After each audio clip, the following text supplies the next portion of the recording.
Hi, thank you for tuning in to the Finding Harmony podcast with me, your host, Harmony Slater. Hi, welcome to the Finding Harmony podcast. I'm your host, Harmony. I am here with Russell K. Good morning, everyone. Good morning, good afternoon, good evening, maybe. It's Sunday morning. Yeah, but only here. It's Sunday evening in Australia. No, it's Tuesday morning here. But it's going to be Sunday morning when you actually, for you in Radio Land, Tuesday afternoon. It's Sunday morning.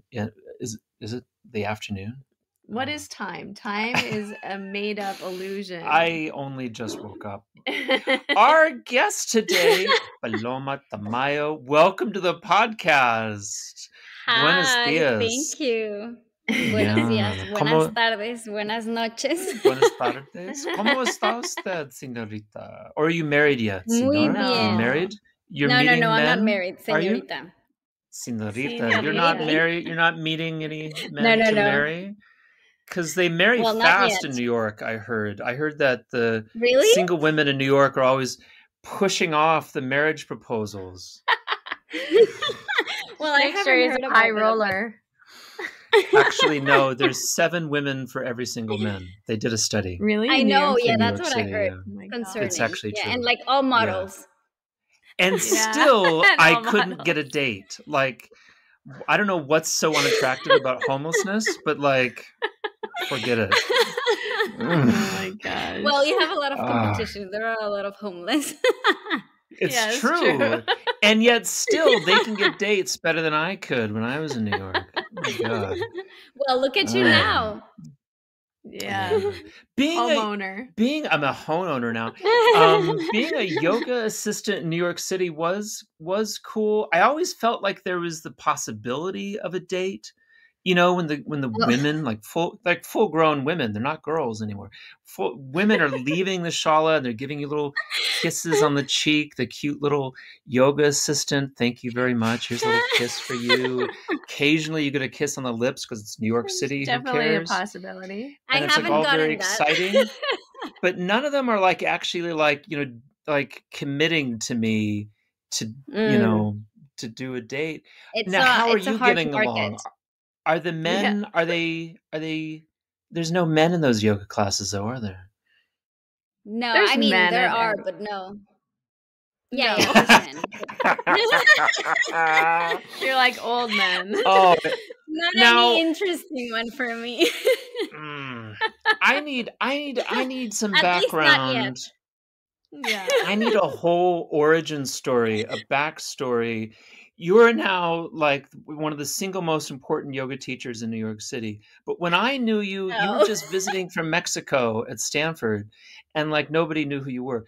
Can you walk us through how this happened? You're now the most important yoga teacher in the tri-state area. But I met her first. Oh my God. Oh, enough of that. With meeting my friends. Armenia and I met She's first. my friend.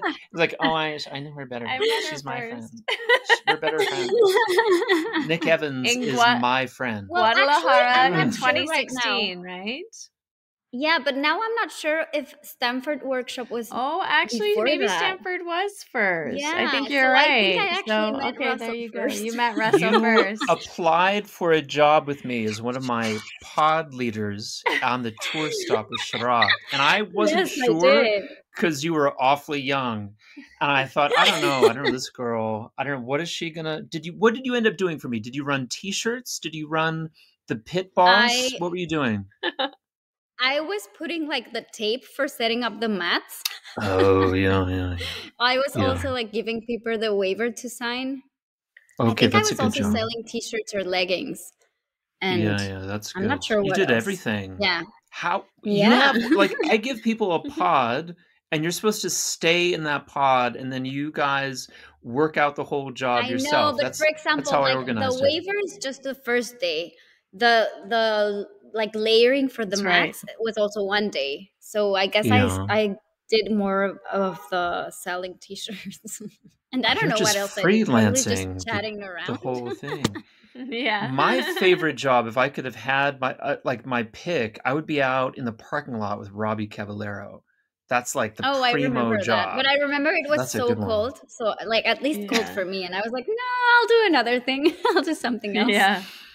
Oh, okay. It's very early too to be dealing with traffic. Yeah, it was early. Yeah. You weren't intimidated of me yelling at all these yoga students coming from all over the country, were you? Was that frightening for you to experience? No, I always thought you were funny. Or you are funny. I hear people saying like, that guy, he alienated like half of Silicon Valley with his, no, but I remember attitude. Like that tour, I was always there super early because my sister was doing primary series. So we went there together. I waited for her and I just ended up doing things for you. And then my sister would wait for me. And then I remember for the next tour, I emailed you like, hey, I want to volunteer. And you didn't remember who I was. And you were like, okay, I don't have any more like free spaces left, like for you to give away. And I was like, oh, don't worry. I already paid for mine. But like, I don't know if you remember me. I was there like super early and you were like, oh yes, you're the Mexican girl. The Mexican girl, the 12-year-old. Yeah, I remember that. It was so sweet. Almost 12. I don't remember how old I was. Probably 16, 17. Well, it was like 8 years ago. Yeah. Almost. 10. Yeah, so maybe 2011. 2011? 12? No. 7 years ago. No. 7 years back. No, that was. It was 7 years back. Yeah, it was 2016. Like 2016. I think it was earlier than that.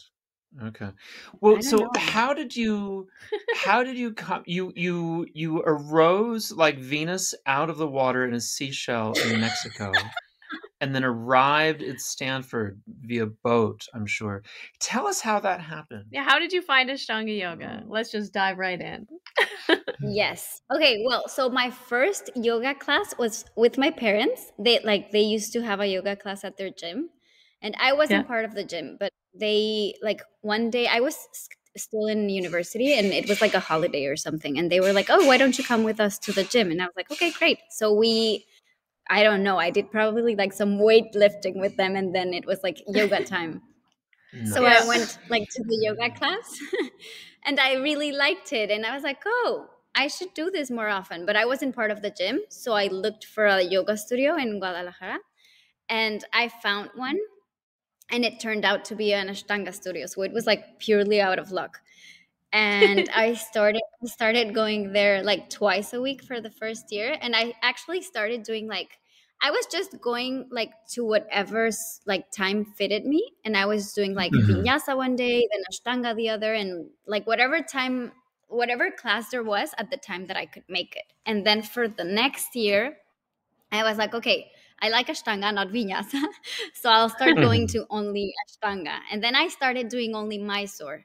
And I started to commit like from going 2 or 3 times a week to like suddenly going 6 times a week. Yeah. And were you just finishing university then?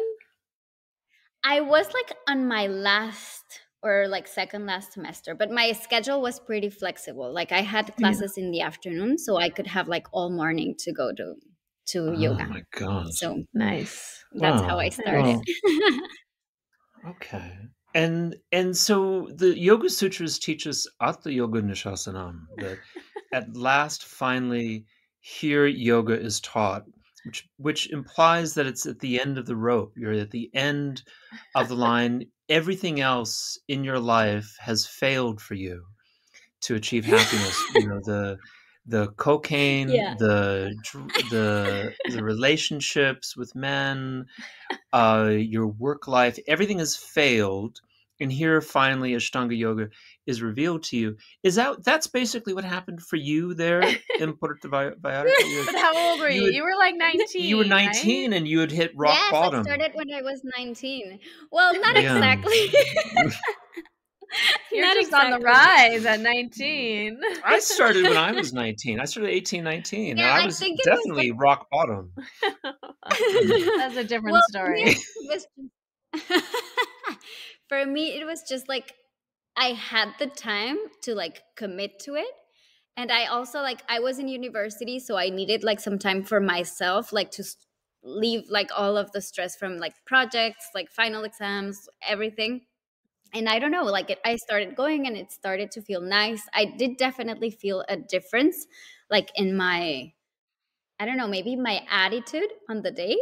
Like I wasn't so Did you stressed have a out. stretching sensation? No, internally she noticed the difference. Not really, though. Okay, yeah, keep going. I mean, I did start definitely because of the physical aspect. Like, for me, flexibility has always been easy, for saying it that way. So, I don't know, like strength, that's definitely my weakness. And like, I was super weak, super weak. Like, I couldn't do chaturanga like for a year.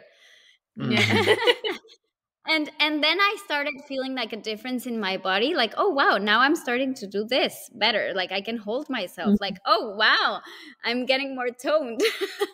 And then it started to feel like, oh, I'm managing stress better, like I'm not stressing as much in like school, because I used to be very, very nervous, like for presentations and things like that. I was also always like super, super like anxious, and I don't know, I started to feel better. Like maybe at the time I didn't realize it that much, and now that I look back, I'm like, oh, it definitely made a difference. It's sort of more of a Gautama Buddha story where you were kind of ensconced in a palace and you stepped outside and you were confronted with poverty and death for the first time, and then the yoga became sort of necessary. That. What were you studying? I'll make a note of that. That was an affirmation to that. What were you studying in university? I studied business administration. Like your father? No, my dad's an engineer. My dad's a civil engineer. And my mom's a fashion designer. Wow. Oh my goodness, what a little palace you grew up in. So what was your thinking, like going into business administration? What was the dream come true for you? Probably organizing her parents' life. I was curious. Maybe. I don't know. I didn't really know what to study. And my dad was always like, oh, you should do business administration. Like you have so many possibilities there. Like if you like marketing, you can like go to marketing. If you like finance, you can go to finance, like human resources, like everything. And I was like, okay. So in my school, like I think it's a different name in English, like before university, like you get to pick a week of choosing a career, and they like give you courses and see if you like it. So I took business administration, and I did like it. A week is a short time to make choices the rest of your life. Oh, definitely. Yes, definitely. Goodness. I always kind of liked marketing. So I was like, okay, yeah, I want to know marketing, but I also want to know more things, like more subjects or more, I don't know how to put it. But yeah, to know more about everything. Like my career director, he used to say, like, in business administration, you're like the director of the orchestra. Like you get to know like each who is playing everything good, and you know how to play every instrument, but you're just like making sure that everything's working nicely. Oh, someone's at your door. As yoga students have arrived. Yeah, right now for the I'm at the afternoon temple. Class. Yeah, they're coming for darshan hours. Darshan, that's good. Taking darshan. So how did you then, so you get into yoga, you start to love it, you start to get stronger, and then you're taking Mysore, coming to Mysore classes. There's a Mysore class. And who is the Mysore teacher there in your hometown? Her name is Angie Flores. She also goes to Mysore like maybe every year, and she's been practicing for a long time. Okay. And so you're practicing with her, and she says, oh, Sharat's going to go to America. You should go see him. Is that what happened? Yeah. Yeah, so I don't know. Maybe there was like a group. Be careful of the guy Russell that's there. He's organizing the tour stuff. There was a group of people going to to the tour, but I think they were going to LA. So I Yeah. don't know why I decided Stanford. I Hmm. have no idea why I chose Stanford, but I'm glad I did. And Yeah. so I went with my sister, and like my teacher, she was encouraging me like, you should definitely take like intermediate series. And I was like, Yeah. do I really Yeah. want to? And I Yeah. remember I wasn't even like doing all of intermediate series by then. And Yeah. Sharat Mhm. was actually like, do it. And I Yeah. told him, I've never done it. See? And I was like, Yeah. okay. So I stayed there watching, and he was like, now you do. And I was like, I'm gonna break my Wow. neck here. Yeah. Yeah. What posture were you at? I don't remember. Maybe Vatayanasana? Yeah. Okay, Maybe That makes okay. somewhere sense. Yeah. Yeah. So around there. Yeah. couple left, a few Yeah. Yeah. left. Yeah. Uh-huh. Yeah. That's. But like the headstands, I had like no, I was nowhere close to being able to do all of them, and he helped me with the Yeah. 7. I mean, I was only able to do like 1 maybe. You get a feel for students when you watch enough yoga Mysore classes. You can when someone walks in the door, you get a vibe on A their vibe. condition. Mhm. And then once they do their first sun salutation, you can kind of see that what it is exactly they can do the Yeah. whole rest of the Yeah. Yeah. class. You can tell in that first upward dog and downward dog just exactly what you've got. And I think Hmm. he probably picked you out to do back bends at the end of class, didn't he? Yeah, I think so. Yeah, yeah. Right Probably. away. Yeah. And so then like you were the girl that, okay, he's going to make sure that you catch your knees every time, Yeah. and For that's my kind of how it's thighs. been your thighs, and that's how it's going to be ever since. Yeah. Right? Yeah. Hmm. Yeah. You're So one of those. what was Yeah. your feeling like after the tour? After your first sort of introduction to Sharad and like that kind of led intermediate series experience? I loved it. I mean, I remember being super afraid. Like he was shouting at people. Yeah. Like, I told you to stop. And I was like, okay, I'm definitely gonna stop to the point where I don't know more. And that's when he told me to Mhm. keep going. And but I Exactly. thought like he was super funny. Yeah. And but at the same time, like he is strict and he has like authority, or like, yeah, like an authority. Mhm. And I liked like the feeling of like being all at the same time on the lead class, like following the same pace, like being part of something. That feels really nice. And I don't know, I guess I just loved it. And I had only made like lead primary classes back home. Yeah. And this was like, and it was like small groups. And this was like, I don't know, 300 people Yeah. Mhm. at the same Mhm. time.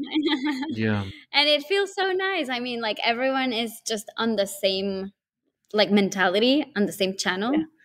Yeah. So it was nice. Yeah.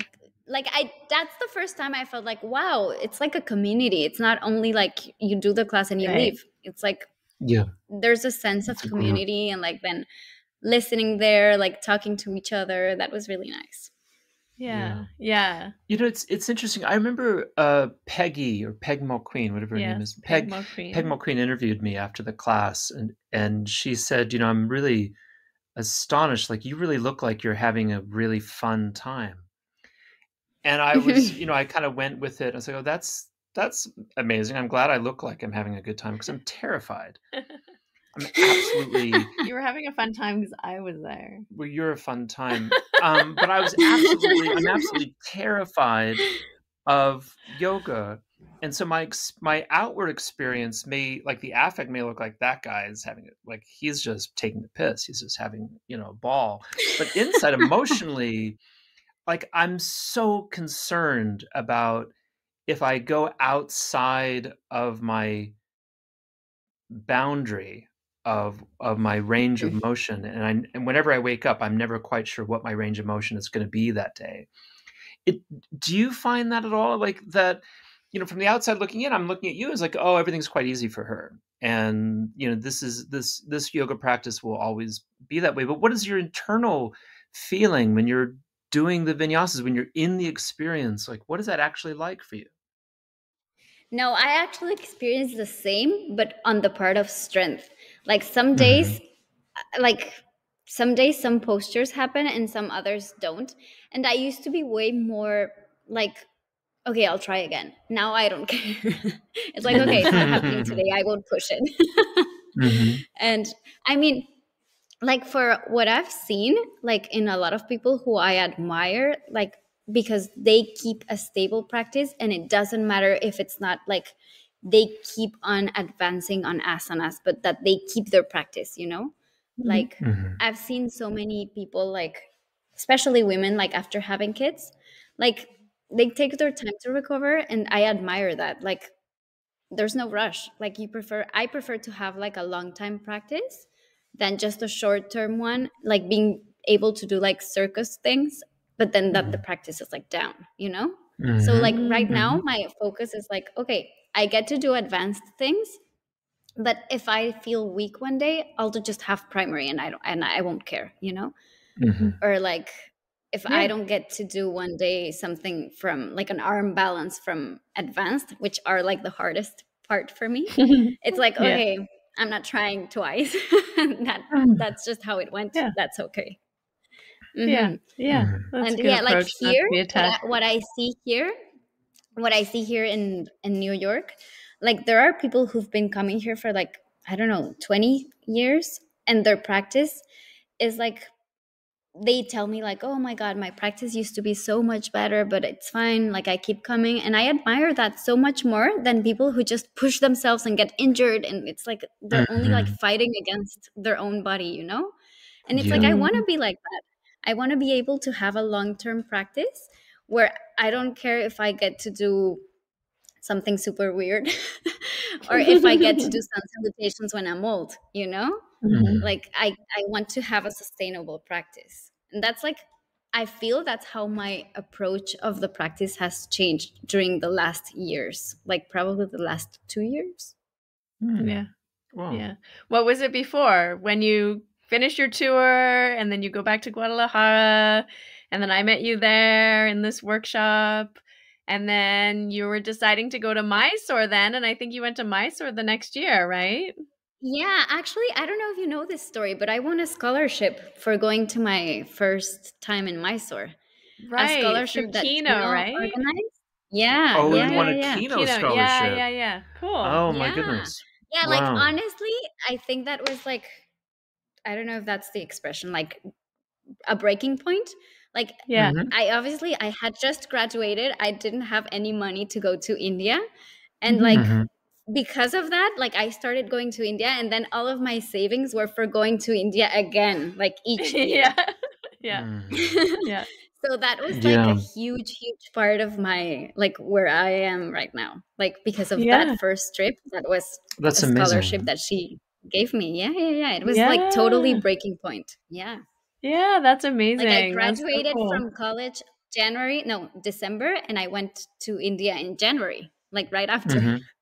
Right. Amazing. And so then you're in India, and so now like your approach to practice is a little bit more moderate, maybe a little bit, you're not pushing, you're looking for the longer picture. But then can you go back and think, I mean, it's 2017, January. We must have seen you in Mysore in January. Oh no, we were there in February. Or March. I don't know. Anyway. Yeah, I think it was March. Before, it was after, March. After. It was after you. But how is your like approach to practice when you get to Mysore, and then you're like in this big community and it's Mysore style with Sharat, and what was that like for you? I mean, I guess like everyone is always asking like, up to where do you do?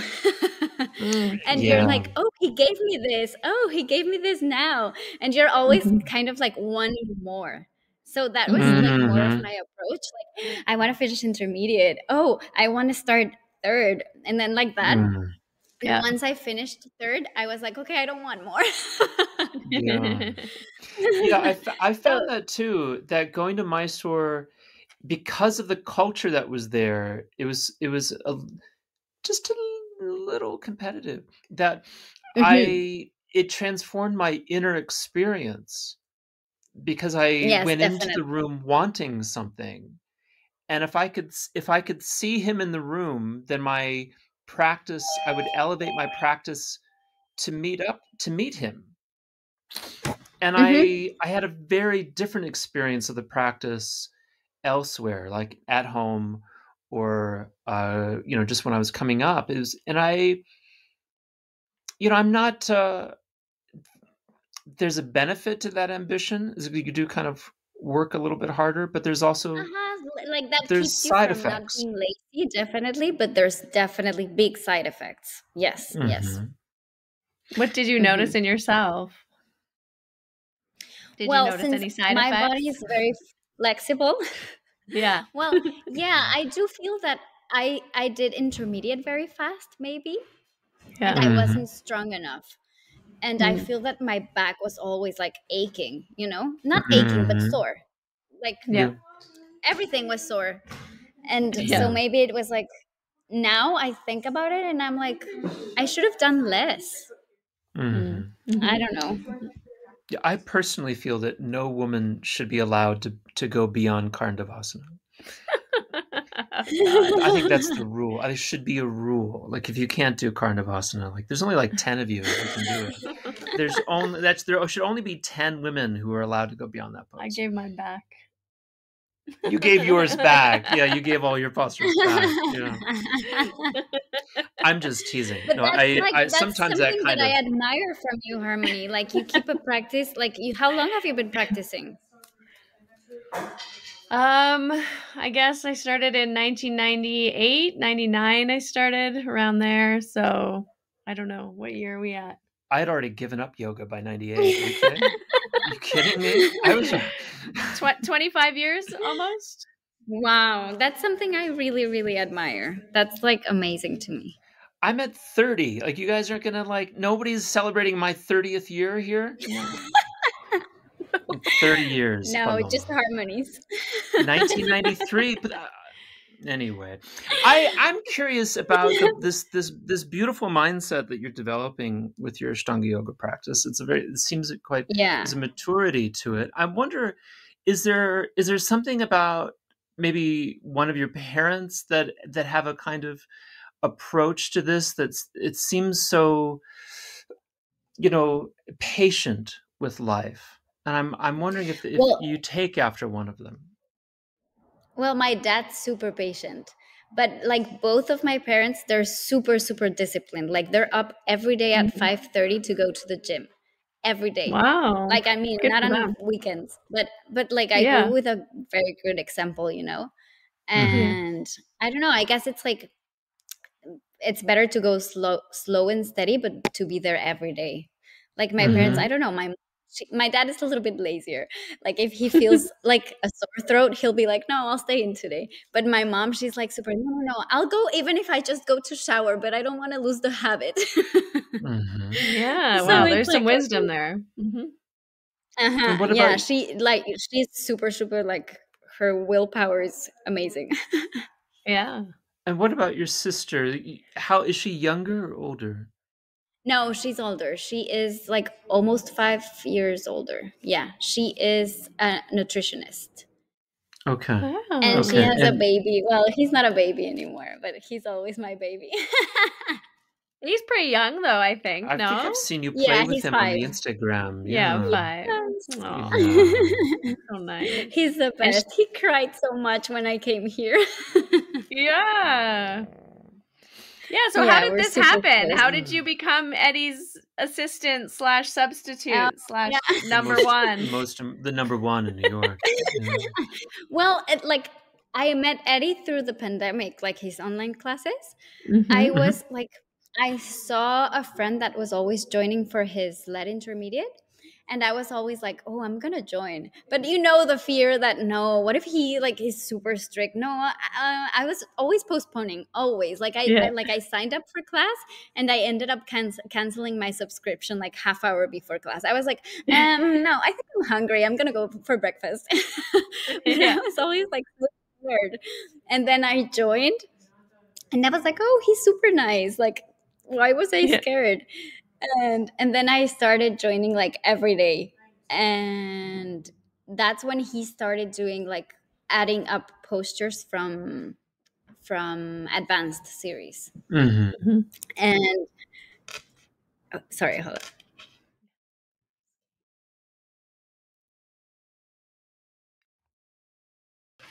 Okay, yeah. So,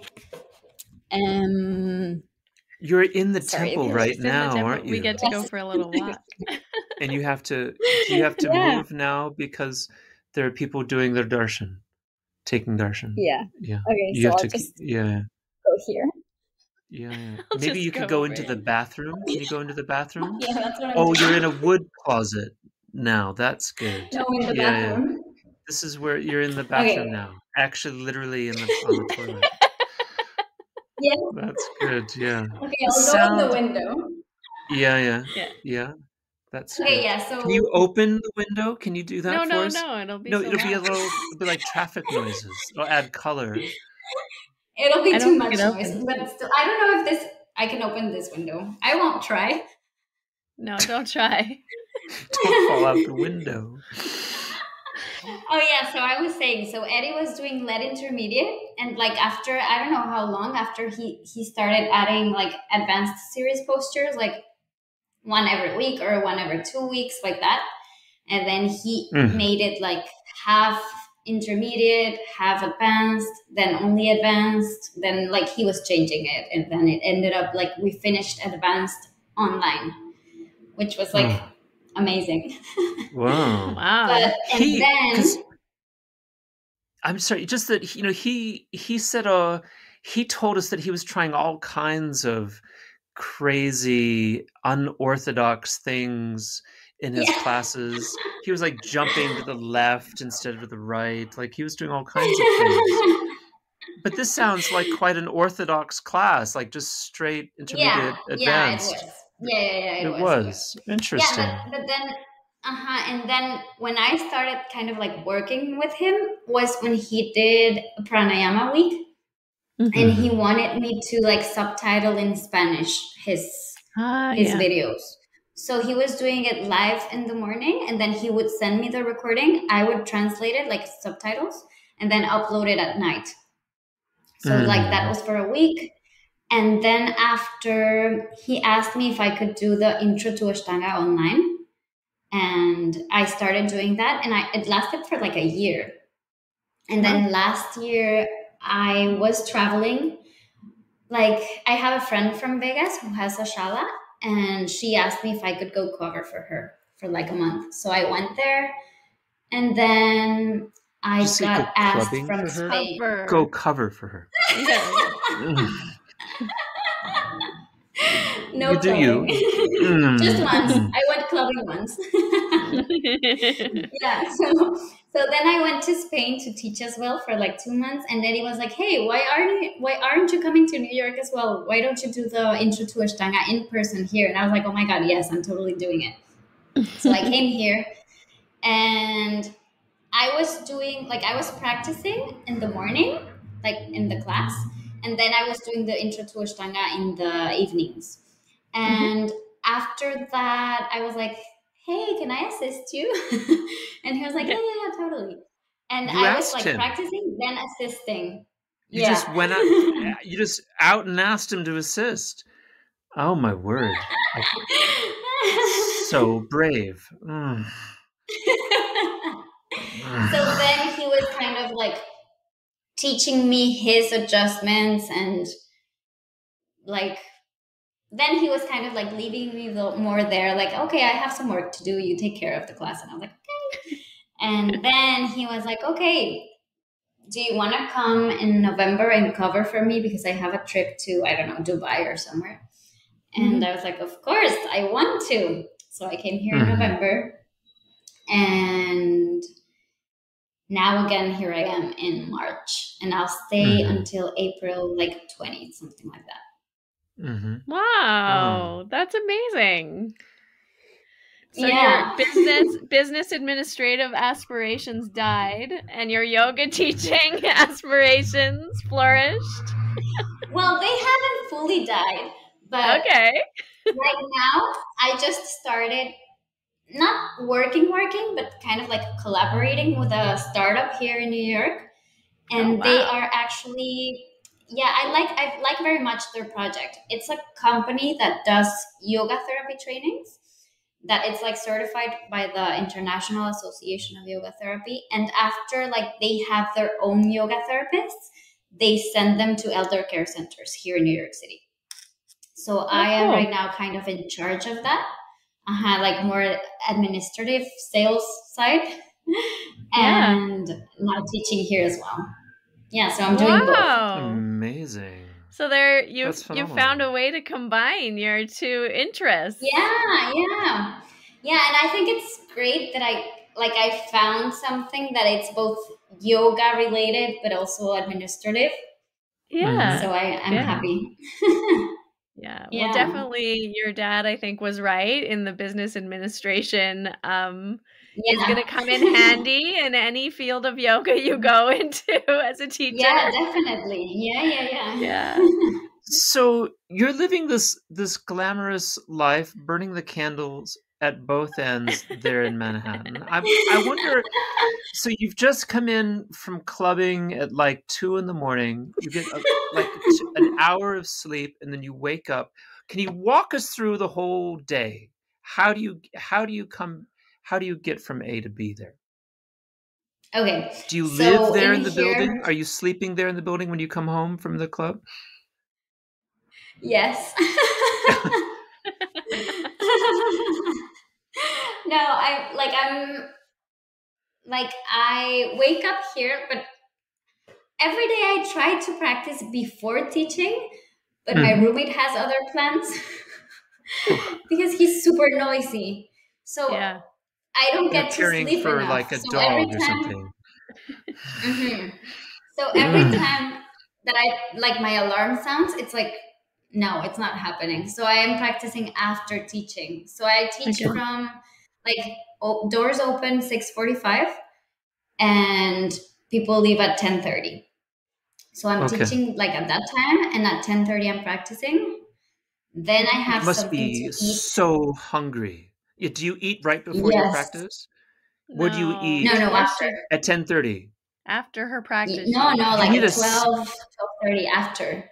You need a snack or something. Do you have some kind of snack while you're while you're teaching? Does coffee count as a snack?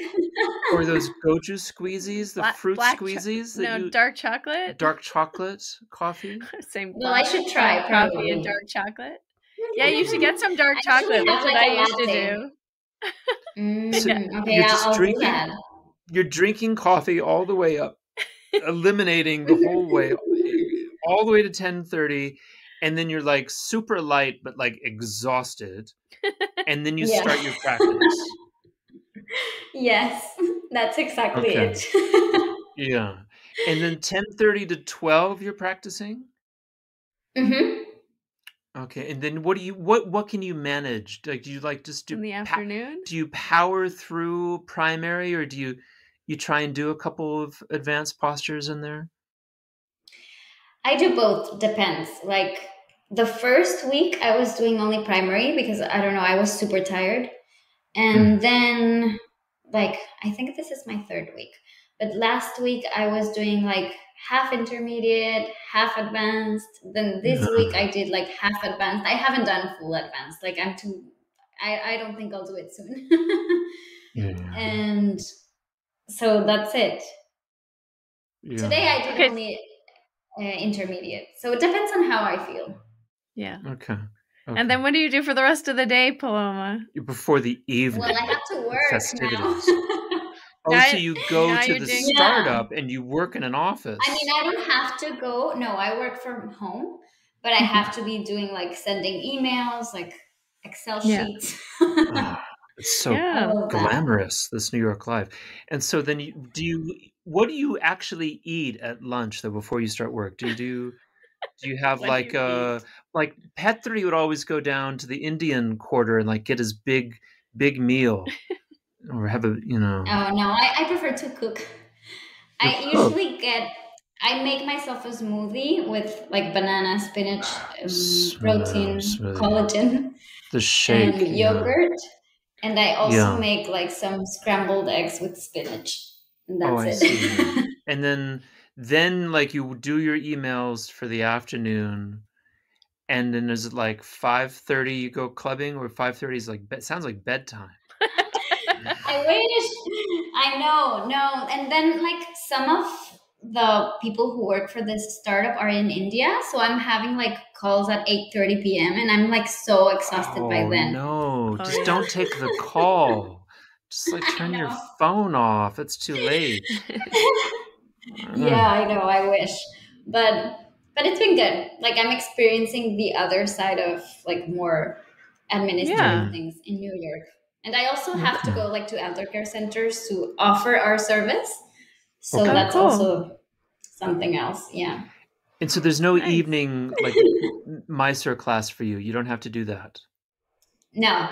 There's only like 7 to 10:30. Mm-hmm. Yeah. That's my feeling about yoga. Is like 2 hours of work per day is enough with the yoga as a profession. That's enough. Yeah. That's the dream. That's the dream. And then definitely do something else with your life at that point. Okay, so then like 8:30, you're kind of 10 o'clock, you've taken your last call, you're winding down, and then you're watching like Narcos Mexico on the Netflix. I'm actually watching one very funny from Apple TV called Shrinking. I watched it. Liked that. I love it. I really enjoy it. Yeah, it's super sweet. Yeah, that's the guy. And it's perfect for like relaxing. Yeah. That's the cheating therapist, the lying therapist.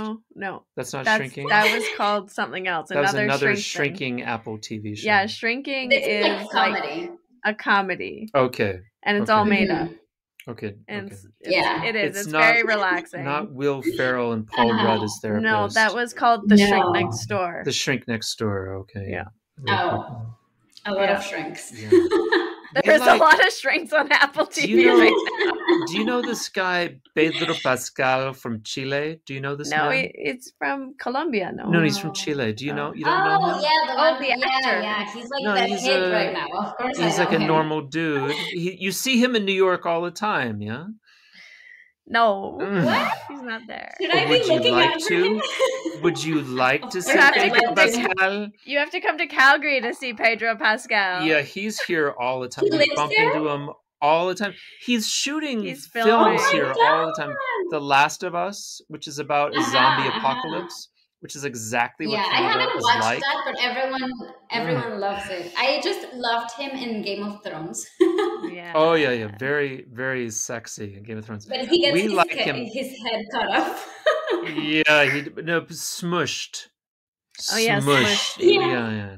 Smushed. Oh. We like him in Narcos. He's very good in Colombia. Colombia Narcos. Yeah, Colombia Narcos. He's very nice.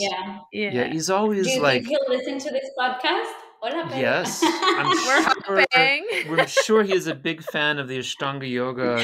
And Who knows? For sure. Maybe he is. Everyone in New York, all the famous people in New York do Ashtanga yoga. I wonder, do you still have those famous people in New York? Or are they no longer famous, but they still come to class?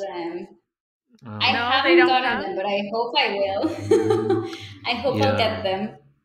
I once saw you're in the bathroom. You're in the bathroom at the Shala in New York. I once saw Willem Dafoe's penis in the bathroom at the Shala in New York. Totally by accident. Well, I hope I see him, not his penis. No, he was. I was going to say hi because we practiced next to together, and then his pants fell, and there was his cock, and it was like, oh, this is awkward. This is not a good time to say hi. This is not a good time. And he like made eye contact with me, like, this isn't a good time. I'm like, I know. I just wanted to say hi. I don't know. Poor movie stars are continually getting assaulted in bathrooms by fans. Me? No, him. Oh yeah, him. Yeah. Yeah. Yeah, back in the day, that was the place to see all the famous people. Mike William D. Dafoe and Madonna. Yeah, that's what Christy I heard. Turlington was Gwyneth. so tall. Gwyneth, that very tall man. Chris Martin. Guruji would call Gwyneth Paltrow. Yes, the very tall boy. It's a true story. That's so funny. Yeah, he was fond of her. He was old.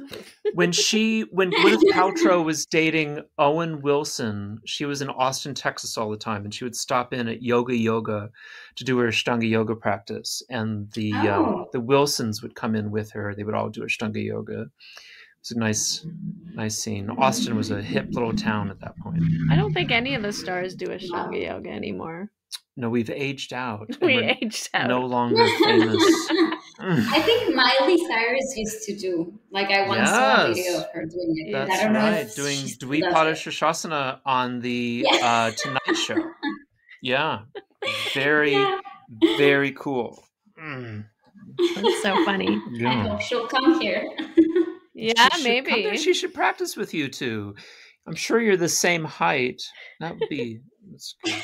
She might be taller than me. I think she's a little taller. You're pretty tiny. Yes, is that okay for you? Like now you're like hardcore, like teaching Ashtanga yoga in the Mysore style. You're quite small. Yeah. You're 5'2"? Are you even 5'2"? You're or not are you less 5 than 5'2"? feet. I don't know you're in not inches. Even, I know in centimeters. Yeah, I'm like 30 centimeters. I think you're like 5'1". Maybe. I don't. Yeah, I have no idea the conversion. So what do you do with all these tall men? I remember I had to put a guy that was like 6'6". I had to put him on his ankles. Like, this is impossible. Well, I don't know. Like for Otita, sometimes I put their leg on my shoulder. Yeah. I'll put someone's foot right in my head. I'm too short. Well, I haven't done that, but that's a good idea. Yeah. Have you noticed any like pain or problems coming up in your body? Because you are quite flexible and you are like small. You are, and so like adjusting so many people. Have you noticed any changes or pains or things coming up for you? Okay. Yeah. No. Cool. I mean, I try not to. Especially, I try not to do like hard adjustments. I just try to like help people like in a gentle way where they are where they are actually doing the postures by themselves and not me making them do the posture. Yeah. Mm-hmm. Yeah. That's good. Like, you do like 25. Which is also kind of like Eddie's approach. Yeah. Mm-hmm. You do like 25 right Supta. I'm sorry, we keep interrupting each other. I'm so sorry. Go ahead. Well, you do like 25 Supta Kramasanas in a row and you just want to lie down. You don't want to. Yeah, do you just a Supta Kramasana? Are you crossing hands and binding or binding feet? Crossing You know hands. what I mean. Not all of them. Crossing not all of them. I only do it when they're able to like catch their hands on their own or if they're like very close to catching. Right. But if I see that it's gonna take too much effort, like I better just leave them how they are. Like I don't want to injure anyone. I'm just the guest covering for Eddie. Just the guest. I guess when I was in New York, it was like 2001, and we were just like crushing people. It was like you were asked to go in there, jump into the fray and crush everyone that you met, and like crank, and you just feel like death. Yeah, it takes a lot on your body to adjust so much. Yeah, definitely. But Eddie's approach, like on adjusting, it's changed. Like I didn't practice with him back then, but like it's changed to be like more. I think that's what was born from his online teaching, like more verbal adjustments and less hard adjustments. So I mean, it's not all that it's verbal, but it's more like gentle. Like I like to adjust people, so I adjust them whenever I want to.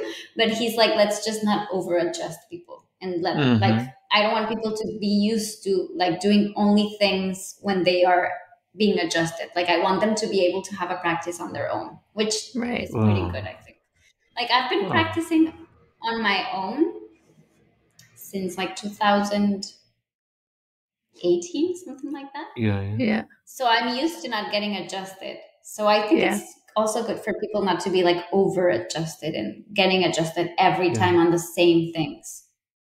If I could have it my way, I would have someone adjust me in every posture. It's true. Me too. I would love that. Like the old days. I would pay someone to just stand there and adjust me. We used to pay people to do that to us. I used to pay like a couple $100 a month. So the guy or Eddie would do that to me. I really liked him. And they would do it really hard as well. And you would sometimes you'd cry. Or you'd lose your voice because your throat had been crushed. Once Eddie was here teaching a workshop in Calgary that I attended, and he adjusted me in Gandha Barandasana, and my carotid sinus got pushed, and I passed out. Yeah, it's good. Oh my God. That's like the old days, Paloma. That's like real yoga. So it does happen. So funny. Yeah, I knocked out Ethan in Taiwan. I knocked him doing right out. Barandasana? I put him in Gandha Barandasana. I put him on his feet, and then I took a photo, and he passed out. And then he was like, God. The room went quiet and still. Yeah, everyone freaks out in the room because you're like seizuring. You're having syncopal seizures on the floor. He went into a seizure on the floor, and everyone was like, to me too. Oh, and then like went right into upward dog, and he was fine. I didn't even know that he'd passed out and had a seizure. It's like, yeah, that's the real yoga right there. Oh my God. Yeah. The only adjustment Eddie's given me in Gandha Barandasana has been like, interlace your fingers. And I'm like, but like he really says it. I'm glad he doesn't come and do it. Yeah. But you can do the posture. If your feet are on the ground, he's saying interlace your fingers. It's pretty easy. He should be standing on you. That's I mean, I'm not sure easy is the word, but that's so funny. I want to know, this is so fun. I just want to know, going forward for you, you can now legally drink. What do you want to do with your life? You're doing business, you're doing Ashtanga yoga, you clearly want a baby. What's your plan? What do you think? I want a husband. And if you're listening to the show and you want to date Paloma, definitely hit us up on the show notes. She's taking applications. Slide into the DMs. So tell us, what's your 5-year plan? What's gonna happen? Eligible bachelors only. Yeah. Maybe Pet 3 will be single soon. Maybe you can meet him in Mysore. Where do you see yourself when you're approaching 26 in the fullness of your maturity? I'm approaching 5 years 29. from now. No, you're not. Okay, that's a lie. I'm in my late 20s now. Where were you at 9/11? You weren't born yet. Go ahead. I was very small. Very young. You were very, very small. But my 5-year plan, oh my God, I don't know. I've been thinking about that lately. I'm totally not in a rush to start a family. I'm super good doing the way I am. But all of my friends are suddenly talking about freezing their eggs. And I'm like, what? Mm-hmm. Why are we talking about this? But no, that's just a comment. I'm still not on that pressure. Mm-hmm. You're not there yet. Yeah, I just wanted to say that. All of my friends are saying that. And it's like, dude, why? No, not yet. And okay, but yeah, I mean, I would like to get married in the time of 5 years. But just let's see with who. Taking applications. Making notes. Noted, yes. Taking it easy. But it's not urgent. Just there. Only if you have a real job can you apply. We'll just put that in the no homeless people need apply. No homeless, please. No homeless. Yeah. Sorry, we're not being no judgment. I knew why I wasn't dating New York. I knew I wasn't resentful, but just because I was living in my university studio. Someone in New York who's not a homeless. No, but if everything goes right with this startup, they'll do my work visa so I can officially work with them. Oh, amazing! And in the US. move here. Yeah. You want to move to New York? So I would be moving. And then you would have, I would like you to would at least nail give it a down. try. You would nail down that block of time that Eddie reserves for you, and you'd like get a death grip on it. What block of time? The 5 to 10 slot. That's a high status slot. Oh, to be an assistant, you mean? To be the teacher. Yeah. Oh, to be the teacher. You'd nail that down. I'm sure Eddie would want to kind of retire and hand over his class. I think in 5 years, Eddie will be in the south of France, and then you'll be teaching the 5 a.m. slot. Maybe. Who knows? Who knows what's his 5-year plan? You'll have to coordinate. Yeah, you have to coordinate your 5-year plan with that. That's rough. But definitely, if I do move here, yes, I would be teaching here.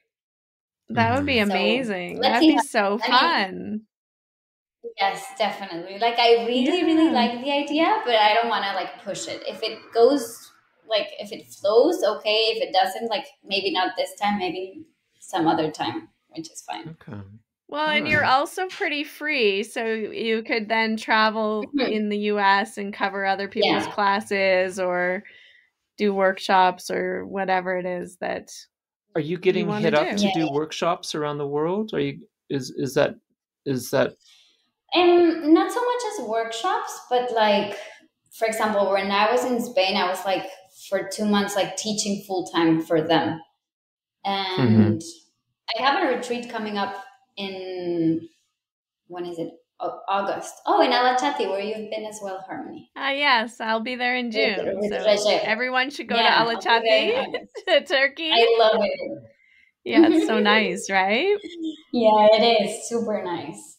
Yeah. And I went there last year and I loved it, and things worked out to do it again this year, so I'm doing it again. Beautiful. Wonderful. Wow. Yeah. That's great. Good. Well, hopefully more people invite you to go places. I'm sure they will. Yeah, because it's nothing like competition. Let's see how things... Where were you teaching in Spain? In Coruña, north of Spain, Galicia. Okay. I've heard of this area, but I've never been. It's super nice. It's amazing. Yeah, it's like a lot of nature. Like, it rains a lot, so it's very green. Oh, incredible. And there's also beach. Yeah. And you were covering someone's classes while they were like in Mysore or something? Yeah, like there was a teacher, Andy, and he just wanted like a break. Okay. And then like, I think there was another teacher filling in after, and I'm not sure where he is right now. But yeah. Nice. That's amazing. I was exactly in your position 20 years ago. I was 28 years old, living in New York City, covering yoga classes for Guy, trying to figure out exactly what my 5-year plan was. I never imagined that I would have moved to an Arctic wasteland and settled there for the rest of my life. Well, you did a lot in between apocalypse. They make the zombie apocalypse here in Calgary for a reason. It's not a difficult transition. Oh, it's pretty accurate. Yeah. Well, Canadians are amazing, and you have like good health, health insurance. No, that's medical. That's true. Yeah. Everything. Yeah. Canada is amazing. It is. It's an amazing place. And so let's see where I end up, like in 15 years. Maybe in 20 years you'll be in Oslo. You never know. Something like that. Yeah. Let's in Oslo. I'll let you know in 20 years. I've never been there. We're very excited to see where you end up. But for now, you're going to be in New York until April. And then where will you go after that? Yeah. Will you head back home to Mexico? I'm going back home, and then I'll come back in June again. Yeah. And if I wanted to find you, not just for a date, but like to maybe like take your class, how would I do that? Would I go into Instagram and then I would fly to Guadalajara and I would do the classes there? Are you teaching in Guadalajara at all? Guadalajara, I only do private classes. So, but I want a private class though. You have to do it online, or I would want person? The private. Yeah. Yeah. Like, I just need to check first that you're not someone creepy. Yeah. And then I can say, yeah, okay, I'll teach you. Send an application. I present as not creepy, but actually inside it's not a good scene. So yeah, that's the risk about being like teacher of only privates. Like, every time I need to go like to someone unknown, it's like I do a background check. Yeah, full for background sure. Check. Especially as a single young woman. Yeah. It's very important. And especially in Mexico. Yeah, right? Yeah. Yeah, you don't know. It could be dangerous. I mean, I think it could be dangerous like anywhere. Yeah, definitely. There's crazy people everywhere. But I do check like I have people in common, or I can check for references. Right. Yeah. Yeah, people in common, that's for sure. You definitely want to know people, get personal if I don't have references. anyone in common, I won't do it. Yeah. That's good. That's good. And sometimes people do these fake things too. Oh yeah, like, no. You probably get those too, where they. Yeah, I got someone asking me to sell them paintings to his wife because he wanted to get his wife or they say a present. Yeah, my daughter wants a yoga class, and it's like a total. I showed it to Harmony, and she's like, "No, that's fake. Everything about that's fake." Oh my god, yeah, I know. Like social media can be very risky. So did you see a picture of the Pope in his winter jacket?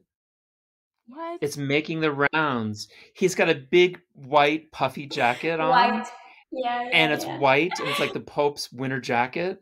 It's completely fake, but it's impossible to tell. But it looks super real. It's super real. It is super real. That is not, the Pope does not wear a puffy white jacket. Yeah. So it's hard to know what people are. I don't even know if like I'm real anymore. What's real about me?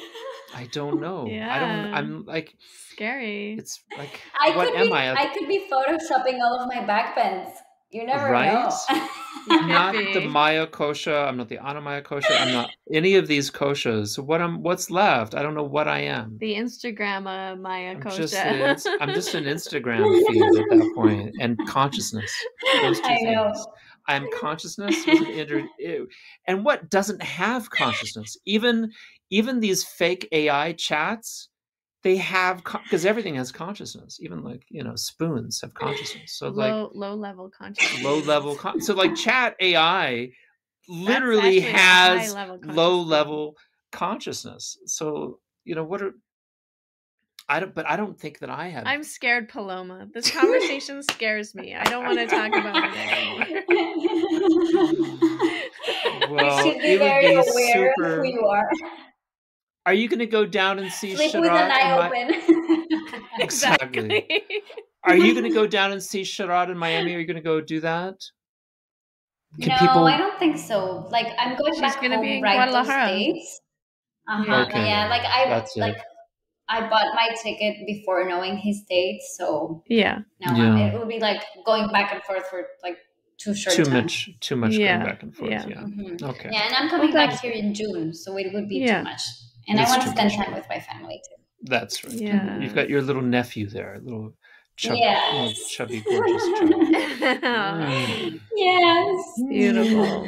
Okay. Well, I hope we get to see you again in person one of these days. I know. Are you going to the Miami workshop?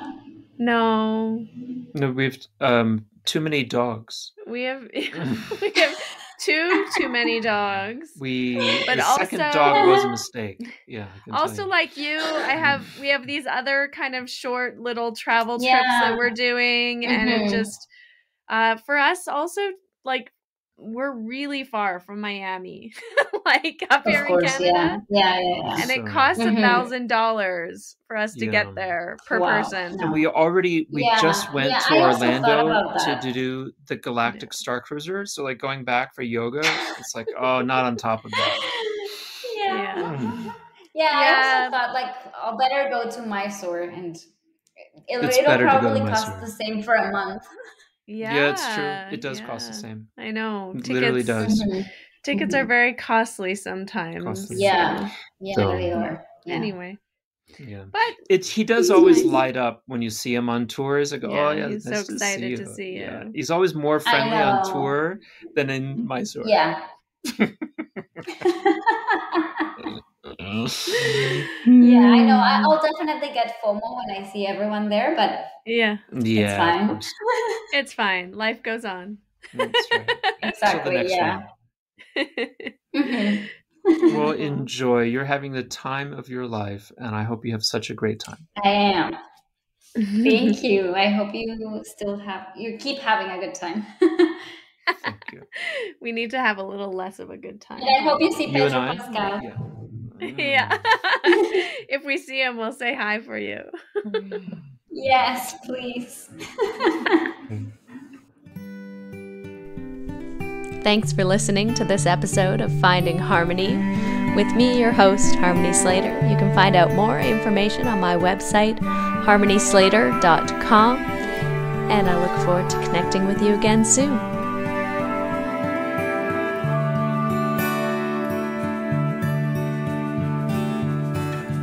Standing in eternity's shadow, watching the breaking waves, there's a heart